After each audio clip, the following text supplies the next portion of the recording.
Greetings, fellow Whovians. Whovian Queen here. Hope I'm having a good week so far. Well, look at the 13th Doctor era now continues on with Spyfall, Parts 1 and 2. Following attacks on intelligence agents around the world, the Doctor, Yaz, Graham, and Ryan are called in by the head of MI6, to investigate. The victim's DNA has been altered into something extraterrestrial. Their only lead is Daniel Barden, the CEO of the search engine media company Vor. Additionally, the Doctor contacts Agent O, who was tasked with monitoring extraterrestrial activities before being struck off by C. C is killed by mysterious life forms, while the Doctor and her companions manage to escape.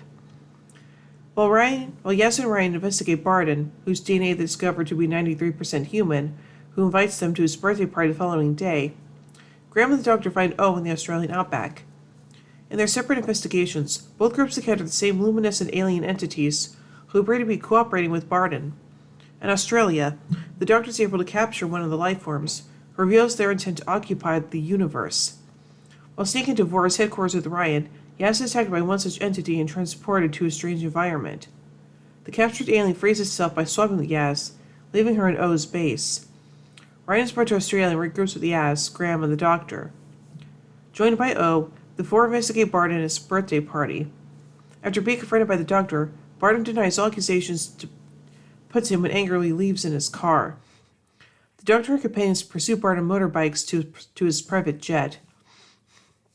Leaping aboard the jet, O was revealed to be the Master, having been in control of Barden and the aliens the whole time.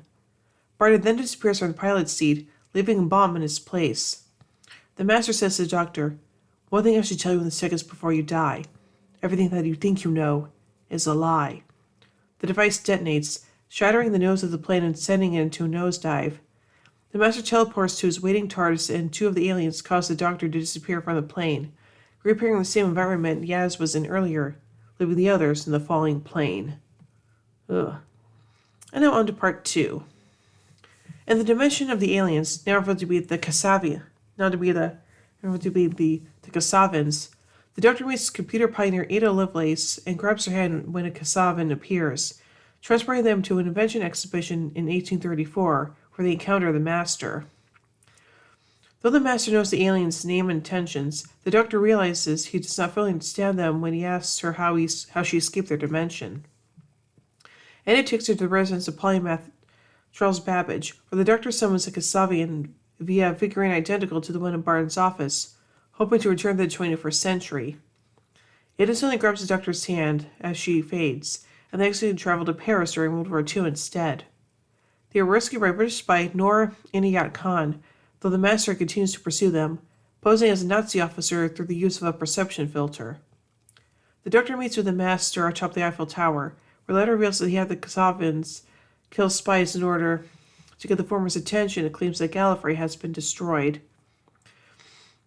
With help from Ada and Noor, the Doctor destroys the Master's filter and turns the Nazis on him, while the group uses TARDIS to return to the present. Back in the present, Ryan finds instructions to safely land the plane with help from a recording of the Doctor. By the time the companions land, Barden has branded them persons of interest, setting up a worldwide manhunt for them. Despite this, they manage to steal one of Barton's cars, which takes them to a warehouse containing the figurine. Speaking at a conference, Barton reveals that the Kasavans will rewrite humanity's DNA to utilize its storage capacity as hard drives. The Master, forced to live through the 20th century without his TARDIS, arrives in time to see the figurine device activate, only for it to fail after the Doctor planted a virus in it in the past. Just before the Kasavans are forced back into their dimension, the Doctor exposes the Master's treachery, and they take him with them while Barton escapes from the conference. As setting the means for companions to survive the plane crash, the Doctor turns Ada and Noor to their respective time periods and wipes herself from their memories. She also visits Gallifrey's ruins to confirm the Master's claim, where she discovers a recording of him confessing to destroying their home planet after realizing their understanding of Time Lord history was a lie based on the timeless child. Afterwards, her companions bluntly request the Doctor explain who she is, so she tells them of what she believes to be her backstory. Oh boy. So let's take a look at some continuity surrounding this episode. The Timeless Child had been mentioned briefly in the previous series episode, The Ghost Monument, where the Redmonds taunted the Doctor about her knowledge of the child. So now let's take a look at the production of this episode, beginning with the development. Spyfall was written by showrunner and executive producer Chris Chibnall. It is the first two-part episode not to use separate titles for first episode since the end of time. Part 1 is dedicated to former Doctor Who writer and script editor Terrance Dicks, who died in August 2019. Dicks co-created the character of the Master, as alluded to in his dedication. And now let's take a look at the casting.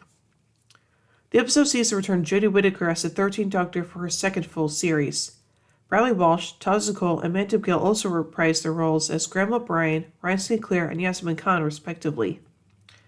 Lenny Henry and Stephen Fry were cast in a two-part story, with Henry portraying Daniel Barden and Stephen Fry as C, the head of MI6.